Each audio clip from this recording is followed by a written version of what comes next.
Qur'onda butun koinotni titratgan bir shartnoma bor. Osmon unga imzo chekishni rad etdi. Yer uni rad etdi. Tog'lar uni rad etdi. Lekin siz unga imzo chekdingiz.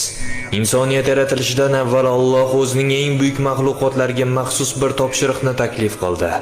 U buni osmonlarga, yerga va haybatli, qadimiy, qilt etmas tog'larga taklif qildi. Alloh bu lahzani Ahzob surasida shunday muhrlagan. Biz bu omonatni osmonlarga, yerga va tog'larga taklif qildik. Ular buni yuklanishdan bosh tortdilar va undan qo'rqdilar. Ular osiy bo'lganlari uchun rad etishmadi. Ular bu imtihondan o'ta olmaslikdan, uning mas'uliyatidan dahshatga tushdi. So'ngra siz keldingiz, inson, kichik va mo'rt inson. Xo'sh, bu omonat nima? Bu shunchaki qoidalar yoki majburiyatlar emas. Bu erkin iroda, tanlash qobiliyati, itoatsizlik qilish imkoniyati. Quyosh yonadi, chunki u bunga majbur. Tog' xat rostlab turadi, chunki u bunga majbur.